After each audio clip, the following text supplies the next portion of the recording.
This is EnRich Your Life, a podcast about financial health, all things investing, life planning, and smart decisions with Richard Limegruber. Hello and welcome to another episode of EnRich Your Life. I'm your host, Rich Limegruber, a financial advisor with more than 27 years of helping families and business owners build, protect, and really enjoy the wealth with clarity and purpose.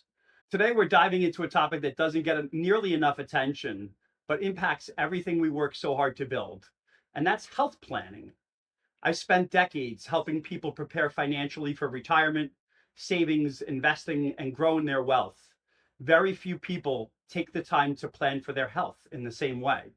And the reality is, without a proactive approach, many people find themselves navigating a fragmented healthcare system, managing multiple conditions, and slowly becoming what some experts, including Dr. Zakhari, call a permanent patient. We've all sat in a doctor's waiting room and seen what aging can look like when there isn't a plan. So how do we avoid that? How do we stay independent, sharp, and in control as we move through our 40s, 50s, and into retirement, while also supporting aging parents and loved ones along the way? Today, we're going to talk about what it really means to plan for your health, not just react to problems, and how to avoid those slow drifts into dependency that so many families experience without even realizing it. And today, to help us unpack this, I'm joined by someone who works in the intersection of medicine, psychiatry, and aging every single day. Dr. Raymond Zakhari is a nurse practitioner, clinical professor, and the founder of Metro Medical Direct, a concierge medical and psychiatric house call practice based in New York City. Through his work, he partners closely with individuals and families navigating complex health issues, caregiving decisions, and realities of aging, bringing a much-needed coordinated approach to care. He sees firsthand what happens when there isn't a plan and when there is a plan. Earlier in his career, Dr. Zakhari spent many of his years at New York Presbyterian Hospital and Weill Cornell Medical Center, managing some of the most complex psychiatric and medical cases. He also serves as a clinical at Hunter College. And in addition to his clinical work, he's an author and a national speaker known for helping both clinicians and patients better understand complex medical issues and making sure informed decisions about their care. With no further ado, welcome, Dr. Zakhari. Welcome to the show. Thank you so much for having me. Yeah, what an impressive story, history. I think with everything that you've seen firsthand, can you tell us a little bit about what drew you to focus on this kind of work and why does it matter so much to you today?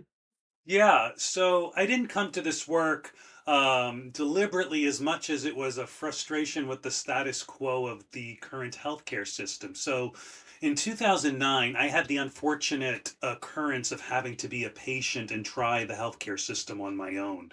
And what had happened was I would go to one doctor for a problem.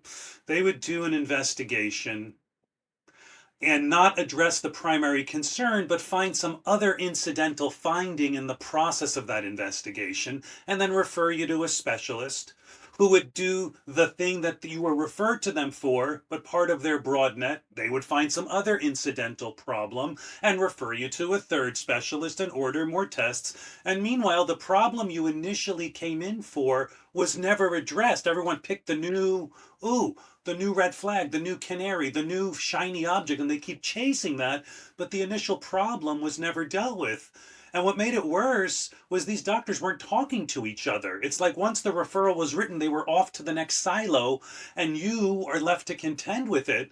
And I thought I had it easy because at least I spoke the language and I knew who these people were. But I'm like, oh my God, do I have some rare disease that no one's ever heard of? They keep sending me. This is my third specialist, and I'm doing radiology, I'm doing lab tests. And so it was just a matter of realizing that the system, as connected as it is still very fragmented. I mean, I deliberately chose providers that worked in the same healthcare system that I knew shared the same electronic record. So I would assume that they're at least reading each other's notes. And that's not the case. And so you were basically left on your own to figure out what's going on, what should be prioritized, and no one is really quarterbacking the care per se. And everyone's well-intentioned, but it was all very reactive and very defensive. So when I started doing this work, it wasn't just some theoretical idea. I got to experience it, and then it got really concrete when I started watching what happens when no one's in charge of other people's care, as I often will see within the healthcare system. So Yeah. that was what brought me to it. Wow. And I realized there needs to be a more consistent, frictionless way to deliver care, especially in New York City, that doesn't make you sick from the care, essentially. You're absolutely right. I was at a doctor recently, and when I came in, he's like, "How can I help you?" It should be in your notes there. And he sat there and read them as he's sitting there talking to me. So I understand what you're saying. And, I'm sure anybody who's listening right now is nodding their head yes, right? Like, yep, this is what we're dealing with. This is what we're going with. So if somebody who's in their 50s is dealing with this, I can't even imagine somebody in their 60s, 70s, and 80s and what they're going through. Yeah, It's no, crazy. it's a rough situation, and that's the thing that leads to permanent patient status. Is basically no one sets out to be a professional patient. You just find yourself like it occupies more time than your day job sometimes, and you're like, how did I get here?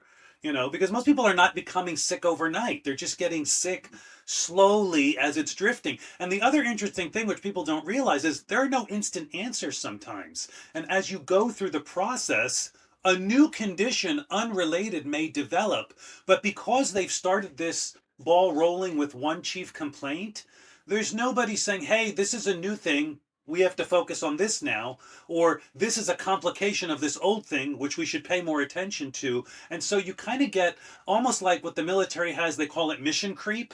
Well, not only do you get mission creep, but you also get neglect of the homeland, if you will. People don't pay so much attention to the maintenance operation that might be failing along the way. So that's another important thing to keep in mind, too.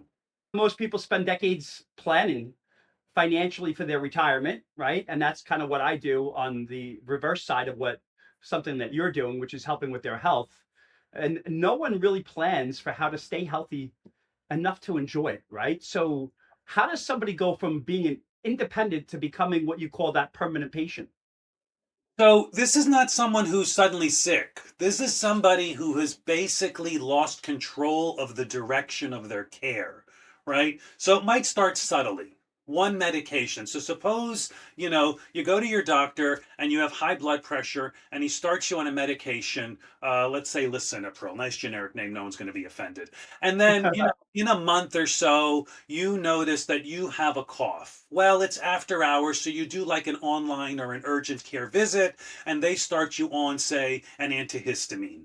And so you're taking an antihistamine and the blood pressure medicine. And maybe you saw an ad that said, oh, you're old enough for a colonoscopy, so you go to your gastroenterologist because you're proactive that way. And you say, I've had this cough. Well, a cough in gastroenterology usually means reflux, so they're happy to add reflux medication. And then you, at some point, go back to the doctor who started treating your blood pressure. You're already on reflux medicine, which he's not going to mess with. He didn't start it.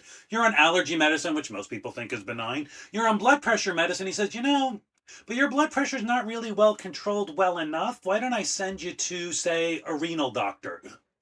Because blood All right. pressure affects the kidneys. So the kidney doctor says, oh, yeah, you're on the right medicine. We just need to increase the dose enough.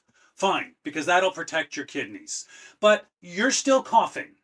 And no one has truly figured out the fact that your cough is probably due to that blood pressure medicine because it's a side effect that can happen. But you've seen three different doctors that aren't talking to each other and no one's Yep. tied it together. And they've increased the culprit essentially. You didn't ask for this, but you are now seeing three different doctors, follow up tests. You have become the professional permanent patient. And that's how the transition from independence to dependence can occur very gradually. It feels very convenient at first because everyone's addressing something. Urgent care was great because, they were there when you needed them, but there's nobody tying this together except you.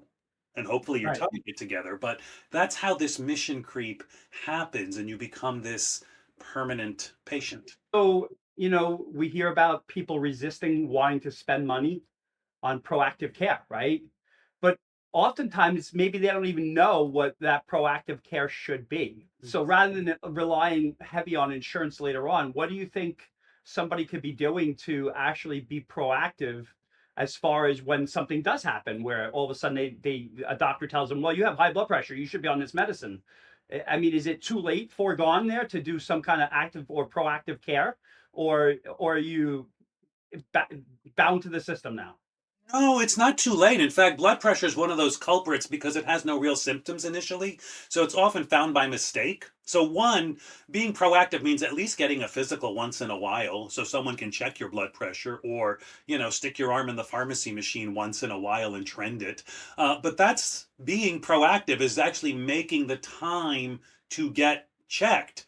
And the problem we run into now is healthcare is so fragmented that people, you may go to the doctor's office. This was kind of an eye opener to me when I started my private practice. I was trained that any patient you meet for the first time should get a complete physical, which means you should see them completely in their birthday suit at some point, because you are going to be held to that same standard of evaluation, whether you're treating just a skin mole or blood pressure or whatever. So that's kind of how I got trained more than 20 years ago. So the first patient I did a physical on, when I graduated, I said, this is what I learned in school. This is what needs to happen. The pants need to come off. We have to check everything. And the guy's like, I'm just here for my knee. I said, I understand. I understand you're You here. didn't tell me this about my knee, right? Yeah. I know you're here for your knee, but other parts are attached and I'm doing a surgical clearance on you. So I need to check everything. And he said, well, I don't want that. I said, you're welcome to not have this. I'll leave this part blank on the form and you're welcome to go to your surgeon and see if he'll do the surgery on you or whatever. So I did it, and incidentally happened to find testicular cancer on the guy. Oh, And he wow. wasn't coming in for that. Now, it was my first physical, and you're not supposed to act like you found cancer when you found cancer. You have to keep your game face on and be circumspect and be reserved. And obviously, I didn't do a biopsy because it's not my area, but I was like, all the descriptions I've ever heard of testicular cancer, this feels like that. Now, I know you're supposed to get an ultrasound, and you're really here for your knee, but let me see what I can do. I order him the ultrasound. He goes, radiology calls me. He's like, how long have you been sitting on this guy? I'm like, I just met him 10 minutes ago. I have no idea. Well, this looks like cancer. I'm like, I know it looks like cancer, and you know it looks like cancer, but I can't say cancer to him until we get definitive testing. So what are we going to do? And so sure enough, he wound up having it removed.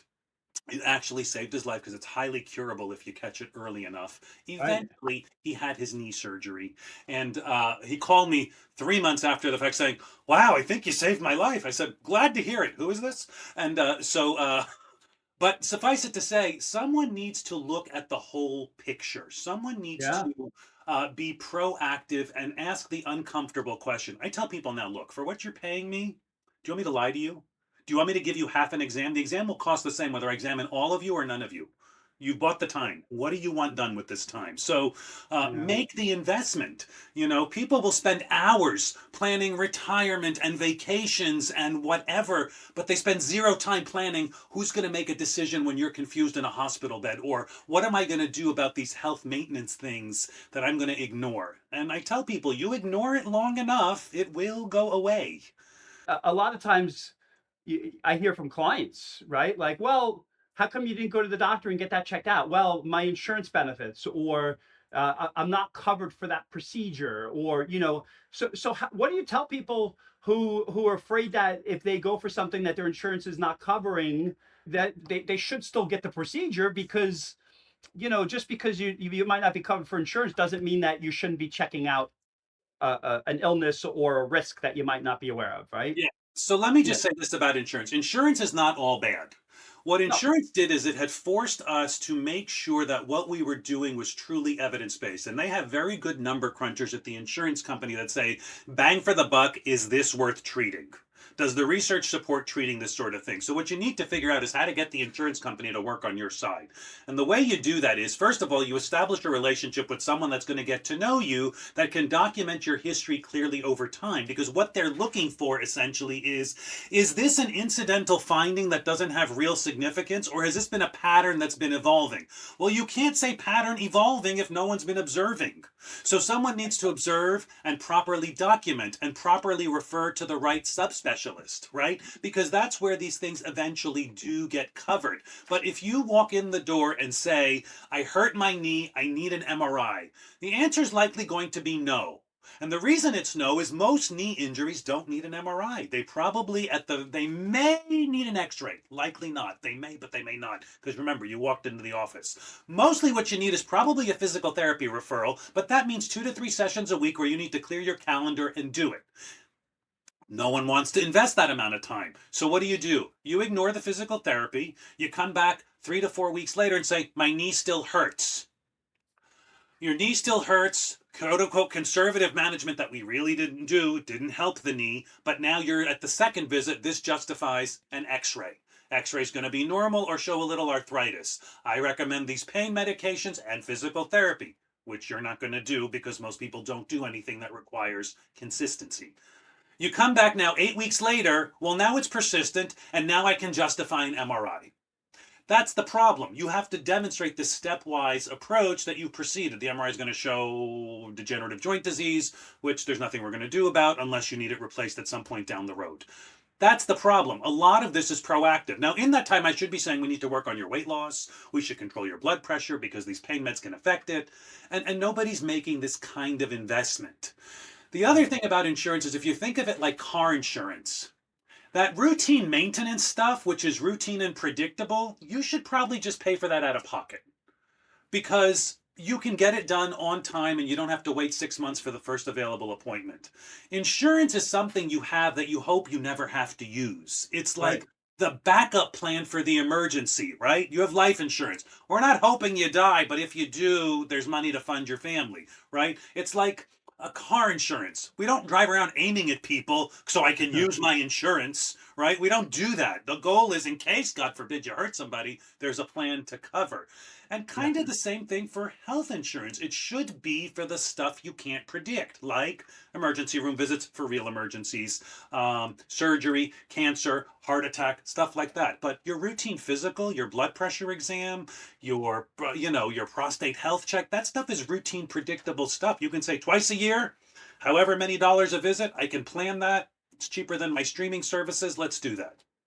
So insurance should be used for what insurance is intended for. Correct. Yeah. No, and you're absolutely right. And I oftentimes relate it to finances. Somebody comes in and asks me for advice and help. And, I, as a comprehensive financial advisor, don't only just look at what the problem is, I look at all the tertiary issues that could lead to that problem to find out where the real problem is, right? Yeah. And oftentimes I find mistakes or I find things that might be able to get corrected and correct their issue. But same thing with health, right? You gotta do a comprehensive review. You got to make sure that you know what's going on. So let's shift gears a little bit. I think a lot of our listeners are in their 50s and 60s and what we're calling the sandwich generation, which is juggling kids and aging parents, but we often forget to take care of ourselves. So when we think about staying healthy as our parents age, as our children age, and as we age, do you recommend focusing on supplements, fitness trends? From your perspective, what actually matters most for like a long-term health for somebody in their 50s going into their 60s? Well, I will say this. What matters most is that you don't treat your healthcare like a repair shop, but a long-term investment, right? That's what I recommend you do. So what you realize is when you go into healthcare, there's not likely going to be an immediate reward. Like if you don't go to the gym today, nothing dramatically is going to happen if you skip it, right? And if you skip it, nothing's going to happen. So whether you go or not, nothing's happening today. But what happens is you default to doing nothing. And then what happens is your health debt accumulates quietly over time, and people don't feel it until it's expensive and urgent and unavoidable. So what do I recommend you do is you do that health maintenance stuff in advance. And frankly, at 50, it's not about adding supplements, right? At 50 years old, you are looking at doing some unsexy, non-trendy things that will have huge benefits. And I have 5 of them to recommend. The most important thing ever, which is gaining popularity because there's products to sell, sleep. Sleep is your non-negotiable. This has to be done better because if your sleep is off, everything else downstream will degrade. If you don't sleep well, your mood, your metabolism, your cognition, even your pain tolerance goes down. as a result of poor sleep. It's the first symptom I go after when someone comes in with a sort of mental health complaint. And That that, makes sense. Yeah. yeah, you got to treat sleep first because sleep will mimic symptoms of ADD and PTSD and anxiety and depression. Poor sleep mimics all of those symptoms. And what happens? A pill for this and a pill for that and a pill for this, and nobody's dealing with the sleep. And the mental health is the next best thing, biggest thing that you got to deal with. Untreated depression, anxiety, and chronic stress will undo all those things and derail your sleep. And at our age, 50 me, it rarely presents as I feel sad. The way depression and anxiety shows up in a 50-year-old is low energy, poor decisions, maybe some increased alcohol use, and withdrawal from fun stuff in life. Yeah. And so that leads to like metabolic health. Like what? You've heard of metabolic syndrome, right? This is the big deal. The spare tire around your middle. We talk about blood sugar, inflammation, Cortisone. cortisol, right? Yeah. Stress markers are up, all that sort of stuff. Well, when all that is going on, when you're sleep deprived and your sugar and diet is not good and your mental health is poor, what do you think suffers next? Your social connections. You don't want to see anybody. You don't want to be around anybody. So you get lonely and you isolate.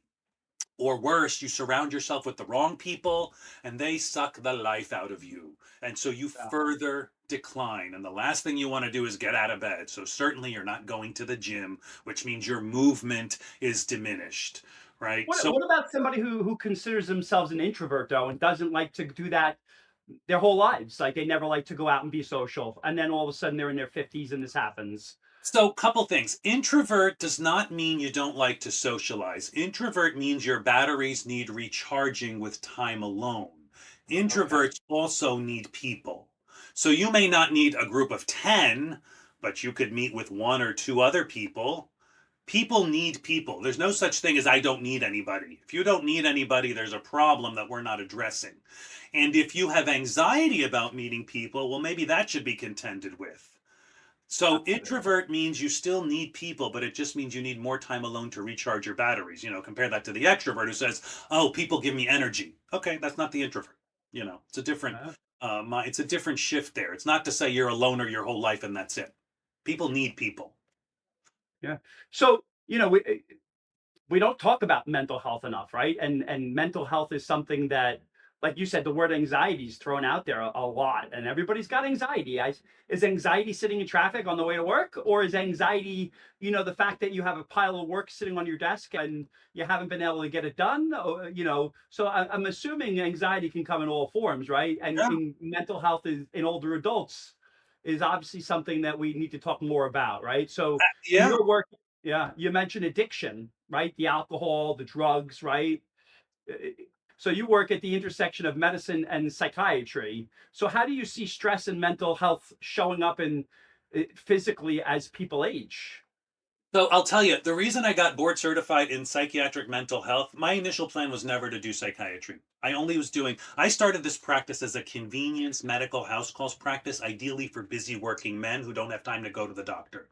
What happened was elderly care manager people found out about me. There's a guy that does medical house calls, which is perfect for the elderly because they have a lot of medical problems and they don't want to go to the doctor's office. So they started filling my practice with these referrals. And I realized I need a psychiatrist to make a house call because I'm seeing things like mild cognitive impairment and dementia and depression and anxiety, and I feel like I'm out of my depth.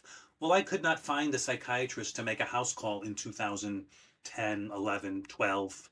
So I went back to school myself and got trained in family psychiatry so that I could offer this one stop shop of medical and psychiatric care. And what's interesting is the healthcare system is set up to silo these two things as if they're not related, but they are inextricably linked. Your mind and body are connected. How you think of your health affects what you do with your health. What happens to your health affects how you think about your health. And that cycle is together. So I don't separate mind and body. And the way it shows up is you will come in and say, I feel exhausted all the time, or my sleep is off, right?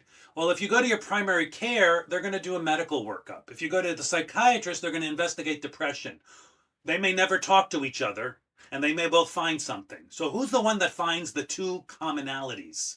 Well, that's where I come in, right? You'll say things like, I just can't focus like I used to, or I just don't have the same drive, right? That can be a psychiatric condition, but that can be also a medical condition. It can be high blood pressure, weight gain, chronic pain, GI issues. It can be alcohol that you have just gotten used to and have gradually increased the amount. So I bring them together because they definitely affect each other. Alcohol is socially acceptable coping, and you may just drink a little more, and Yeah, yeah. and you may. I have a question, and this is something that I wasn't planning on asking, but it's on the top of mind. Yeah. How do you see the use of cannabis and all the gummies that are out there? I've gone to the beer store and talking to the owner because I know the owner, and he's like, Rich, he goes, beer sales are down, alcohol sales are down. All everybody wants is a CBD and cannabis now. Do you see a big shift here, and how do you see that affecting psychiatric care? How do you see that affecting people's personalities and helping them deal with stress, right, or anxiety? Yeah. Look, they don't all just want CBD.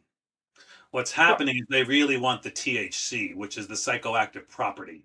And the problem we're running into now is the marijuana is so ubiquitous. It is everywhere in a variety of forms, and the concentration is way higher than it was in the 60s and the 70s.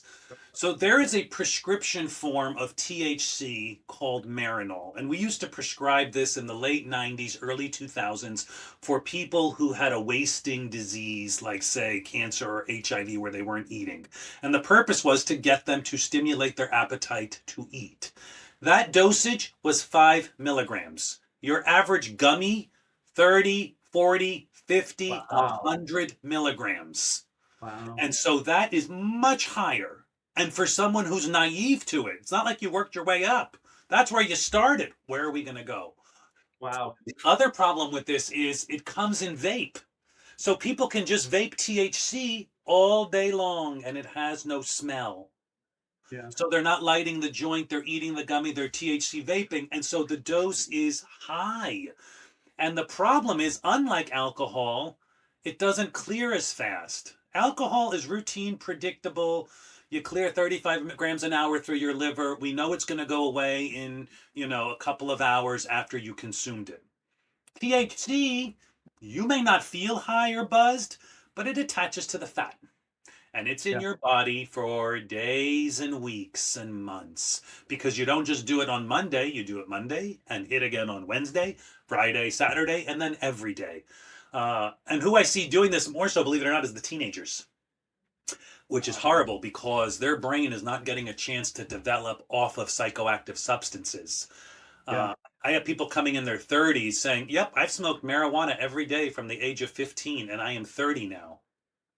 And Yeah. Where are you? Right. right. Like, Where are you? I don't feel motivated. I don't have drive. Yeah, it's not known to create motivation, drive, and ambition. It's the opposite of that. And yeah. your brain has developed on it. So you have no distress tolerance, and we're going to have to learn that at 30, which is much harder to learn at 30 because the stakes are so much higher. We can do it if you're willing. And that's the Sure. thing. With mental health, you can really only help the willing. You can't force somebody to stop using anything or to engage or to make necessary changes. You can only work. It's like investment planning, right? You tell Yeah. them, I need you to 15% into your retirement account, pre-tax dollars. You get a tax benefit when you retire. You'll have money to live on. That's all great. The hardest thing is getting them to make that change, whether it's getting the HR person on the phone or the investment person, or how many 403Bs have not rolled over into an IRA and they're just sitting out there with 1,000 pieces of paper for every job they've had, and no one takes the time to consolidate and make the change. Same in I call healthcare. those roadblocks, and I say I'm the person who's going to clear those roadblocks for you because I always say a roadblock could be time. I don't have time. Well, we're going to make time, and I'm going to, Right. Well, that's the uh, point. You're going to make time, and they right. don't. Technology. I don't know how to do it technology wise. Well, I'm going to show you how to do it. Right. Right. So there's no excuses not to do it. Right. But there is. So I think we touched a little bit on, when we talk about the sandwich generation, we talked about us. we talked about some kid issues, but now flipping to parents. And I personally have been having an experience where, you know, we're thrown into a situation where when something goes wrong, and all of a sudden we're engaged in this healthcare system that we've never been engaged in before, right? And come to find out that as a child of a parent, we have no say and we can't be told anything unless we have a healthcare proxy or some sort of documentation and Yeah. permission, right? So what are you seeing when families are suddenly forced into the caregiving roles without any preparation? No, what are you saying? The first thing is utter confusion. Right? What do you mean? I am their son. I am their daughter. Who else are you going to call? Well, their spouse. Well, their spouse may have cognitive impairment or their spouse may have passed. I'm sorry, sir, I can't help you. Why? HIPAA, the HIPAA laws, HIPAA. right? That's what they say to you. And it's like, oh, what do I do now? Well, we have to go to court and appoint an official guardian and get you appointed. And, we go through this bureaucratic process, which takes a long time. So I tell people, plan early, appoint somebody, write it down, and not only write it down, make it known. And tell Yeah. the professionals in your life, because if your family starts fighting with each other, which happens, especially when there's money involved, you want an objective professional. So tell your estate planner, tell your lawyer, tell your doctor, your nurse practitioner, hi, if I can't decide, it's my son so and so or my daughter so and so. Here's her name and number. Let's put that in the chart. Even if you don't have a document, it really helps that you have shared this wish with your primary care provider, with your lawyer, with your specialist, with when you get admitted to the hospital. Give the name and the number. They can even bring Right. you a form you can do right then and there. So that helps. The other big thing you see in families when they're thwarted into this is this concept of shock. So a son or daughter becomes the sudden decision maker overnight with no real training roadmap, and you've never had a conversation of, do you want a feeding tube? Do you want artificial hydration? Do you want to be resuscitated? What do you want done exactly? Do you want blood transfusions, antibiotics? Do you want to be admitted? Do you want a natural death at home? How do you want the need to decide? And if you've never had that conversation, you are essentially asking this person to wing it, and your wishes may not be followed because nobody knows your wishes. And so that's what you, I guess, describe as the difference between crisis-driven care versus having Primary a care, planned care, proactive. right? Yeah, sure. Having a Yeah. plan. And the other big thing that the decision maker suddenly has to figure out is all these I didn't know you saw all these doctors. Look at all these opinions. How do I know who you need to see? Who's in charge? Who actually knows you? I only did the skin mole. I only did blood pressure. I was the GI guy. I only did his prostate. Well, who did it all? Nobody did it all. Nobody did it Right. all, Yeah. you know? And then you're just talking about the doctors. Wait until you find out that your parents are taking 15 prescriptions, and some are every other day, some are twice a day, Right. some are once a week. Like it's just it's so then you find out that obviously there's an app for that you can use or download for that, but even that's difficult to do. Well, And no, I'll give you a tip on how to do this. So if you ever find yourself in that situation, what you do is you go to where the pill bottle actually is in the home or whatever. And on the pill bottle, it will have the pharmacy name. The doctor's name is on there too, but it might be hard to find. Call up that pharmacy or have the doctor call up and say, hi, I'm so and so, or I'm the doctor for so and so. I want to confirm all the prescriptions coming through this pharmacy and from whom they're coming from. That's a quick way to quickly figure out who's involved in the care. And that's a quick way to start getting some phone numbers in the middle of an emergency, oh, because that's great. yeah, there's just no way Okay. to know. So because I do house calls, I find myself in this situation a lot because doctors won't pick up the phone, they won't text me or call me, and I need to know everything you're on before I prescribe. And I don't have an app that tells me, so I just do it the old-fashioned way. Hi, it's pharmacy at CVS. Can you tell me all the prescriptions for this person in the last year and who prescribed them? I'll hold. And you get the names and phone numbers. Yeah, yeah. And now you know what they're on. So, Yeah, so oftentimes, and something that kind of got thrown into my face was something called coordination of benefits, right? And oftentimes somebody might be thrown into this, leaving you to figure out in real time who's in charge, like you just said. So no quarterback leading the conversation, nobody understanding the full picture. it's a broken system where patients get sent to multiple specialists. No one's tying everything together, like you said. So, but you have a different model, right? And tell us a little bit, explain why your model is so important in today's, health insurance driven, crisis driven Right. insurance medical markets. So I'll tell you this, my model is a concierge medical model. And I do, my goal is to offer you about a one-stop shop for about 90 to 95% of your problems, including general primary care and mental health, because I do both family practice and psychiatry as a nurse practitioner. And so what I do is I will take a look at all of whatever records you have, do a physical exam myself, order any necessary tests, and I do a psychiatric evaluation and I review all your medications.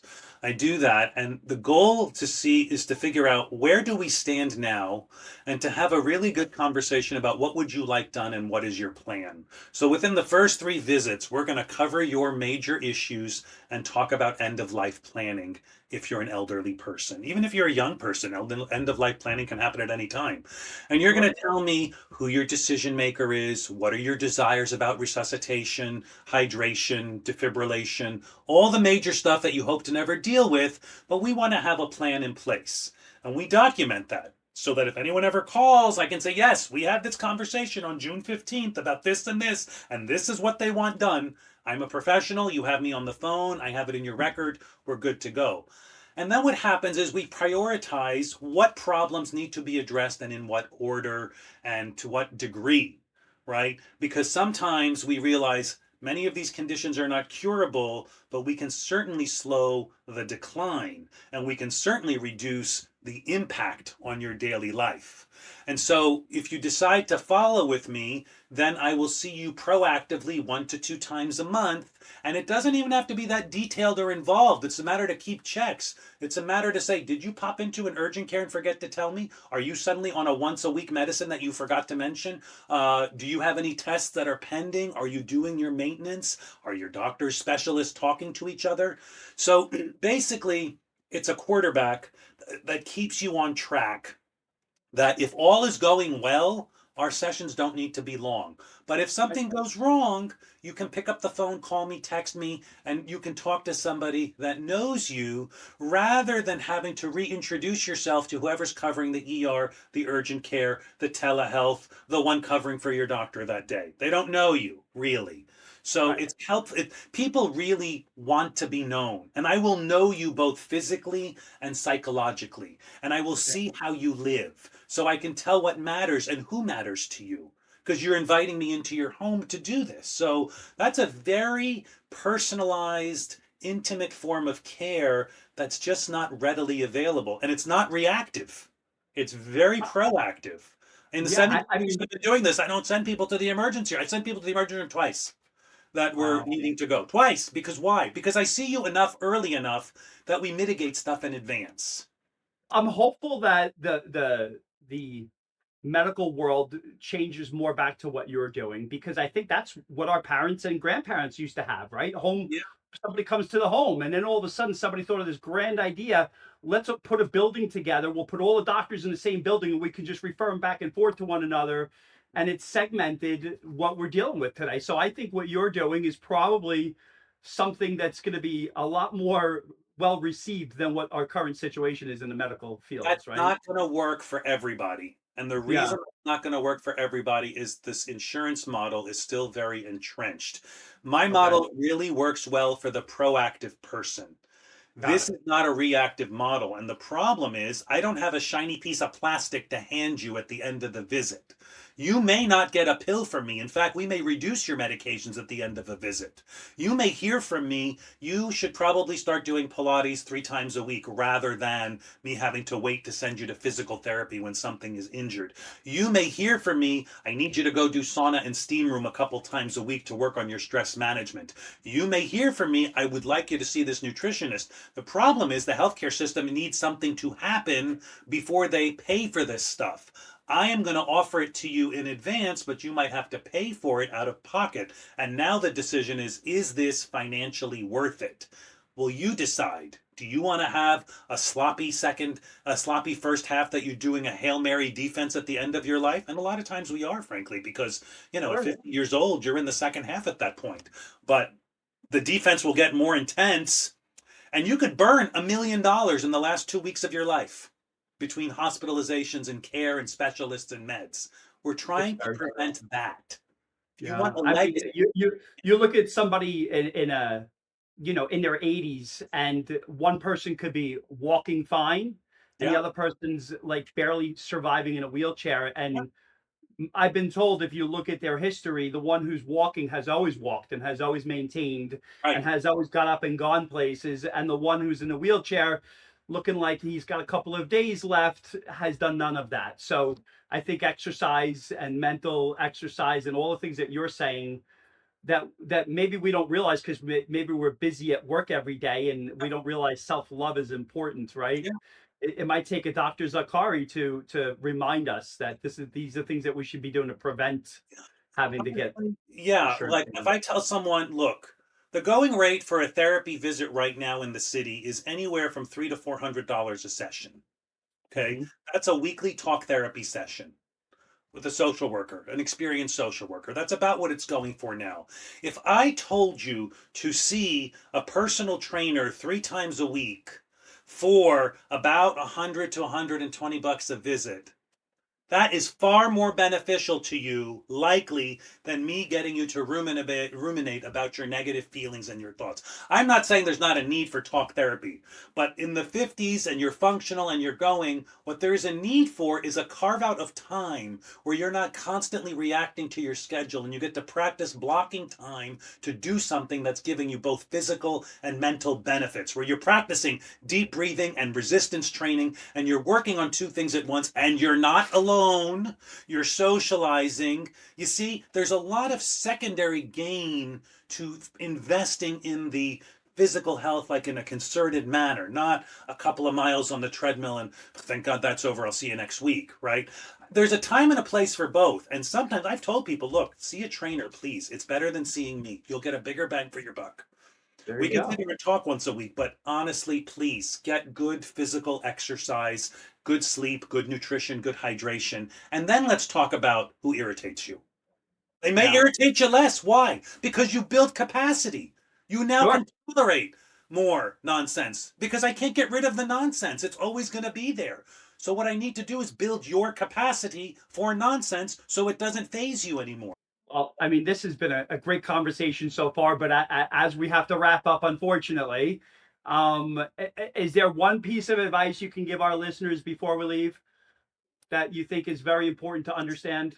Yeah, so what I will say is this. The goal is to realize it's the small investments and to get honest about your health sooner than later, right? So Yeah. your future health is not a mystery. It's the result of what you are tolerating today.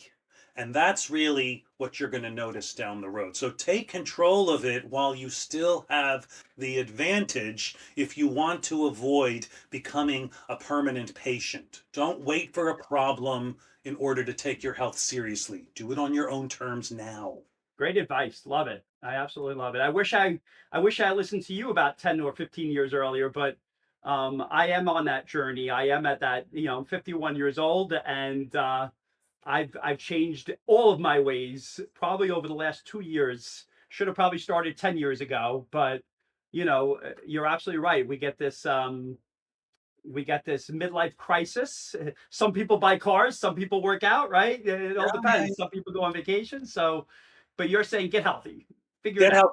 healthy. Do it while you can. Right, exactly. Well, this has been great. Well, thank you for joining us today on Enrich Your Life podcast.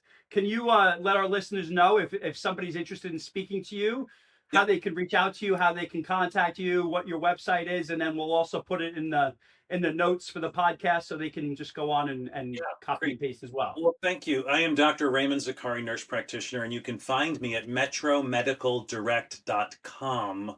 Or you can Google me and you'll find me there as well. Also, there's a podcast also called The Psychology of It All, which you can tune into that as well. Also, so That's thank great. you for Awesome. having me. Yeah, and thank you. If our listeners could take away one thing from today, it's to start thinking about your health with the same intention that you give your finances. Retirement planning isn't just about having enough money, it's about maintaining the independence to live your life. And just like your finances, if you don't plan your health early, decisions will eventually get made for you. Yeah. It's been a pleasure. And thank you, Dr. Zakhari, again for joining us. Please remember to like and share, subscribe. We are on YouTube. We are on all the social media channels and all of our podcast channels. Thanks for joining us, and we'll see you next time. Take care.